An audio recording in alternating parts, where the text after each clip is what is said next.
Okay, opening statements. So Clue is a 1985 American dark comedy. As you can tell, I like those.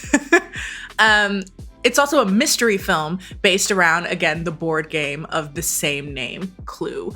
My background with Clue, the board game, don't have much of one. I want to play it now as an adult, actually. I might have bought, a few weeks ago, I went on a random bender of buying a bunch of board games so that when people come over, we can play like Connect 4, but like drunk. It may be in there. If not, I'm going to purchase it. But the only thing I remember about Clue was there was a Christmas where my dad forgot to buy presents, which is unfortunately was a regular thing. Sweet guy, love him to pieces. Not great on like major holidays. And he last minute bought me oh God, what did he buy me? He bought me something else random, like a $15 pair of headphones and Clue. And I lost my fucking mind. And I think that's why I begrudgingly didn't want to play the game much as a child. But now I'm like, it's probably fine. It's probably fun. Especially considering it came out with like a great campy dark comedy from it. This movie is so much fun. Oh my God. Anyway. So the film, as you'd imagine, is inspired by the nature of the board game. When you play, from what I remember, is like there's someone's name and you say that they murdered so-and-so in the room with a particular weapon. So Mary murdered Butler in the kitchen with a candle holder. That's how you do it. And so what they do is they bring all these people in who have various connections to the upper echelon. And we slowly have a very convoluted and confusing story unleash, but it was fun along the way, and that's what's important. But yes, the movie takes place in the same nature of the board game, and its initial release featured various different endings, with one of 3 possibilities sent to movie theaters at a time, which is so fun because I watched the movie at home, and if you watch it at home, they put all 3 of the endings there.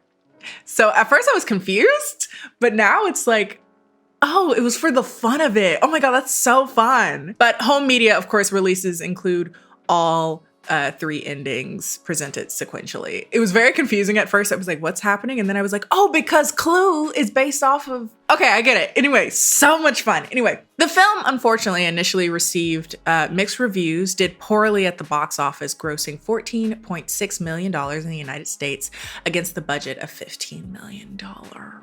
But later developed a considerable cult following, and I know why, because this movie's so much fun. A lot of criticism is that the movie starts to drag towards the end. It's fun in the beginning and starts to drag. One critic of the Chicago Tribune gave it 2.5 out of 4 stars, writing that Clue offers a few big laughs early on, followed by a lot of characters running around on a treadmill to nowhere. Say what you really mean. This critic was Gene Siskel. I think I'm pronounced Siskel. And he particularly criticized the decision to release the film to theaters with 3 separate endings, calling it a quote-unquote gimmick that would distract audiences from the rest of the film, concluding that Clue is a movie that needs 3 different middles rather than 3 different endings. Fuck you. You don't... Where's people's whimsy? That is cool. I want more of that. We should do more of that. Why did that just bring... Okay, do y'all remember this? I'm showing my age again. Early YouTube. This is going to be a very particularized group of people who would know what I'm talking about. There was a point where there was like, you could do basically click away screens. So people could do like choose your adventure videos on YouTube. It's giving fever dream right now, but I distinctly remember that. Like say there was a murder mystery YouTube video. They're like, are you going to the left or are you going to the right? And then if you go to the left, that video shows. If you go to the right, that video shows. It's like a choose your own adventure. That's so fun.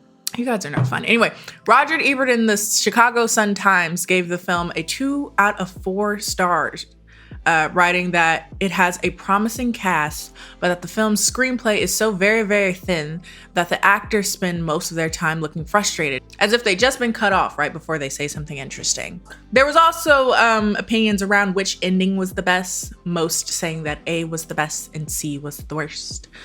But despite it doing poorly in the box office, you know, the score from audiences is a lot more promising, 86% on the tomato meter for reviews, 68%. Critic consensus is that a robust ensemble of game actors elevate Clue above its schematic source material. Ooh, yeah, on phonics.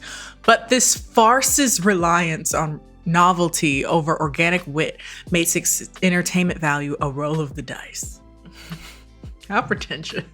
IMDb gave it a 7.2 out of 10. Metacritic, 39% for critics, and then 8.1 for users, 8.1 out of 10. So obviously, the audience is the tastemakers here. Obviously, the audience knows what's quality. Stop asking professionals for professional advice anyway. What do they know about film?